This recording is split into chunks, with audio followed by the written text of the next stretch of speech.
ये कहानी एक छोटे से गांव की है जिसका नाम था रामपुर। ये गांव अपने शांत वातावरण और मेहनती लोगों के लिए जाना जाता था। लेकिन जहां अच्छाई होती है वहीं बुराई भी छुपी रहती है। इस कहानी में दो मुख्य पात्र हैं, रघु और मोहन। रघु एक ईमानदार किसान था। वो सुबह से शाम तक खेतों में मेहनत करता और जो भी कमाता उसी में अपने परिवार का पालन पोषण करता। मोहन उसी गांव का रहने वाला था, लेकिन उसकी आदतें कुछ ठीक नहीं थीं। वो दूसरों को धोखा देकर जल्दी अमीर बनना चाहता था। एक दिन की बात है। हाँ, हे भगवान, इस बार फसल अच्छी हो जाए तो कर्ज उतार दो। बस ईमानदारी से मेहनत करता रहूंगा ऐसे ही। उधर मोहन गांव की चौपाल पर बैठा था और अपनी चालें सोच रहा था। रघु कितना भोला है। अगर मैं उसकी फसल हथिया लूं तो अच्छा पैसा मिल जाएगा। मुझे बस कोई बहाना बनाना होगा। रघु और मोहन पुराने जानकार थे। मोहन ने अपनी बातों से रघु को भरोसे में लेने का प्लान बनाया। अगले दिन मोहन रघु के खेत पर पहुंचा। अरे रघु भाई, राम राम, नमस्ते। और भैया कैसे हो? सुना है इस बार तुम्हारी फसल बहुत अच्छी हुई है। हाँ भाई, भगवान की कृपा से सब बढ़िया है। बस दुआ करो कि सही दाम मिल जाए। अरे मैं तो खुद तुम्हारी मदद ही करने आया हूँ। पता है, मेरे एक रिश्तेदार हैं शहर में। वो बहुत बड़े व्यापारी हैं और फसल अच्छे दामों में खरीदते हैं। तो क्यों ना इस बार मैं तुम्हारी फसल उन्हें बिचवा दूं? क्या कहते हो? मगर मुझे ऐसे सौदा करने की आदत नहीं है भाई। मैं तो हाट में ही बेचता हूँ। अरे यही तो बात है भाई, मैं हूँ ना। तुम्हें कुछ नहीं करना पड़ेगा। बस फसल मुझे दे देना, बाकी सब मैं देख लूंगा। पैसा भी सीधे तुझे दे दूंगा, तो कोई दिक्कत की बात ही नहीं है। क्यों?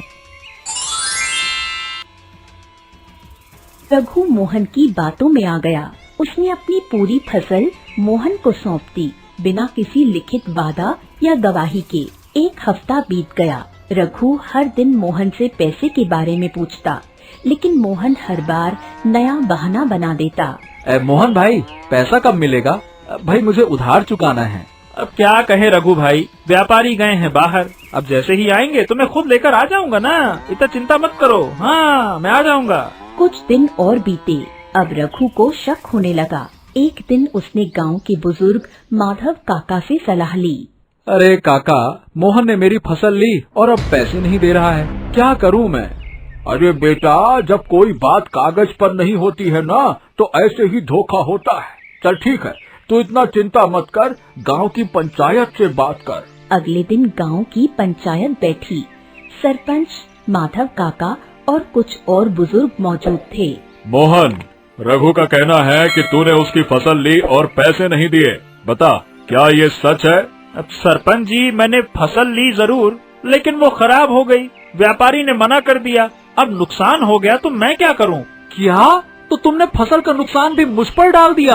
अरे भैया, फसल लेते समय तुमने तो कहा था कि पूरा पैसा मिलेगा। अरे भैया, व्यापार में नुकसान फायदा होता रहता है। मैं कोई गारंटी थोड़ी दे सकता था कि पैसे मिलेंगे ही मिलेंगे। मोहन की बातों से साफ था कि वो झूठ बोल रहा है, लेकिन कागजी सबूत न होने की वजह से पंचायत कुछ तय नहीं कर पा रही थी। तभी माधव काका बोले।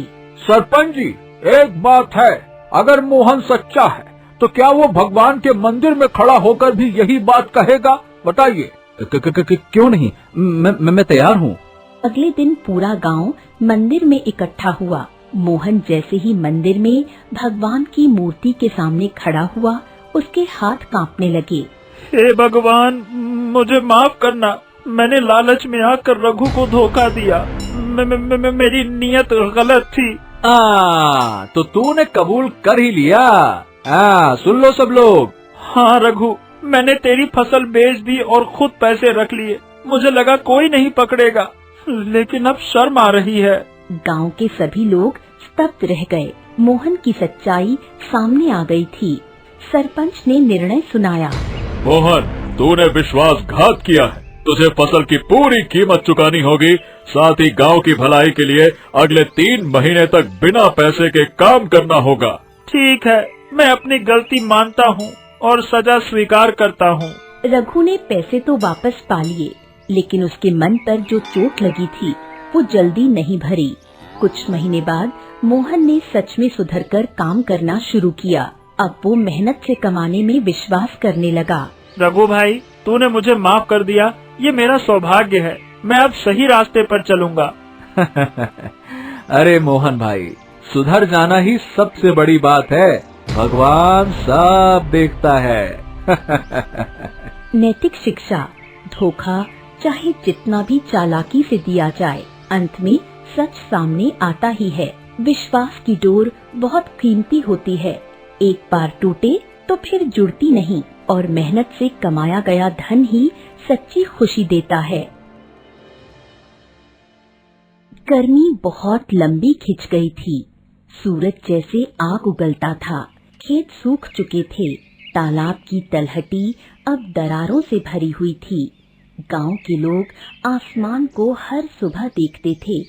उम्मीद करते थे कि आज बारिश होगी, लेकिन हर दिन वही नीला आसमान, वही तेज सूरज। रामू अपने पुराने कपड़ों में सुबह सुबह भैंसों को चारा देने निकला। नंगे पांव जमीन पर चलते हुए उसे महसूस हुआ, मिट्टी अब जल रही है। उसके पैरों में चुभन सी होती थी। वो रुककर एक बार तालाब की ओर देखता, फिर भैंसों को पकड़कर लौट आता। माँ तो कहती है बारिश जल्दी आएगी, पर ये जल्दी कब आएगी?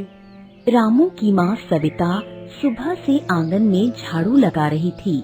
उनकी साड़ी का पल्लू पसीने से भीग चुका था। माथे पर चिंता की लकीरें थीं।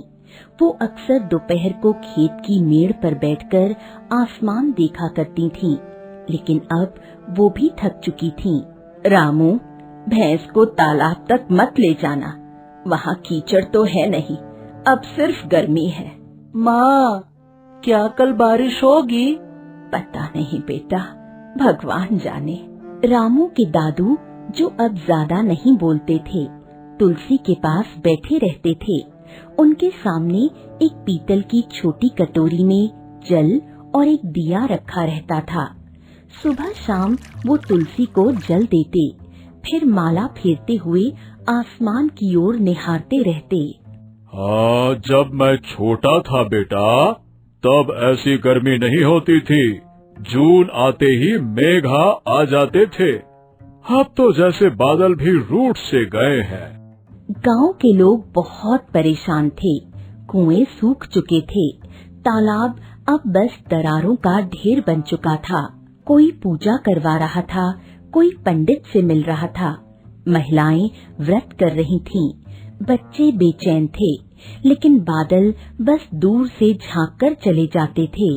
एक दिन गांव के सबसे बूढ़े किसान विष्णु चाचा ने सबको इकट्ठा किया। गांव की चौपाल में एक नीम का पेड़ था, उसी के नीचे सब बैठे। सुना है, अगर गांव के सारे लोग एक साथ खेत में इकट्ठा होकर काम करें और प्रार्थना करें तो बारिश जल्दी आ जाती है। मैं तो कहता हूँ, चलो कोशिश करते हैं, चलो। अगले दिन पूरा गांव एक साथ खेत में उतरा। हर हाथ में कोई न कोई औजार था। सविता भी आई। रामू भी खुरपी लेकर आया। दादू तुलसी के पास बैठकर माला फेरते रहे। गांव की औरतें गीत गाने लगीं। बच्चे कीचड़ में खेलते हुए बादलों की ओर इशारा करते, जैसे उन्हें बुला रहे हों। रामू ने आकाश की ओर देखा। एक छोटी सी सफेद बादल की रेखा दूर दिखाई दी। रामू खुश होकर, माँ, माँ देखो, बादल, हाँ माँ। लेकिन कुछ नहीं हुआ। बादल आया और फिर चला गया। सब थक गए। दिन ढल गया। खेत फिर सूना हो गया। लोग लौटे, लेकिन मन में एक और हार की छाया थी।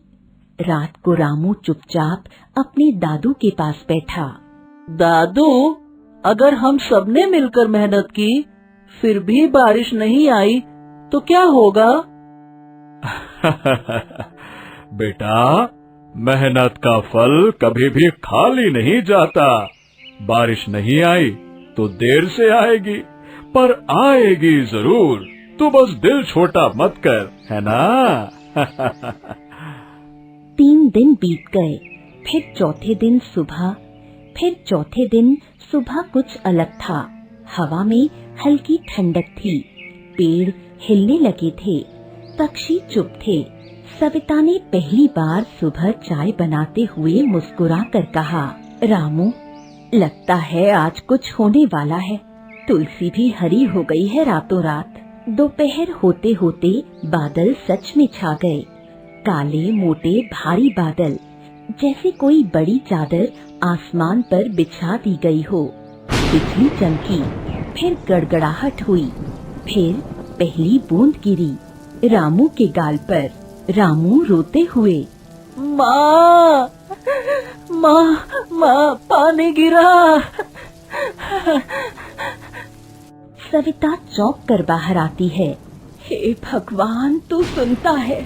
गांव की गलियां भरने लगी, बच्चे बाहर निकल आए, खेतों में नाचने लगे। रामू ने अपनी छोटी सी नाव निकाली, वही नाव जो उसने महीनों पहले बना कर रखी थी बारिश के इंतजार में। हाँ, दादू, देखो देखो देखो, मेरी नाव तैर रही है, देखो। और देखना बेटा, अब फसल भी तैरेगी हमारे सपनों की तरह। बारिश 3 दिन लगातार हुई, तालाब भर गया, कुएं गहराने लगे। खेतों की मिट्टी अब नर्म थी, हल की राह देख रही थी। गांव में रौनक लौट आई थी, हर तरफ हरी घास उगाई थी, पानी की नालियां बहने लगीं। रामू अपने दादू के साथ खेत में गया, उसने पहली बार हल पकड़ा। हाँ, अब तू बड़ा हो गया है रामू, ये खेत तेरा है और ये आसमान भी। हाँ, ये ले। और ये बारिश, ये हमारी मेहनत की बूंद है दादू। रामू मुस्कुराते हुए। गांव में अब हर चेहरे पर मुस्कान थी। बच्चे नाव चला रहे थे और किसान बीज बो रहे थे। महिलाएं गीत गा रही थीं और बूढ़े तुलसी को जल दे रहे थे। बारिश ने सिर्फ जमीन नहीं भरी थी, उसने दिल भी भर दिए थे। उम्मीद, रिश्ते और आस्था फिर से लौट आई थी। नैतिक संदेश, जब दिल से मेहनत करो तो प्रकृति भी साथ देती है।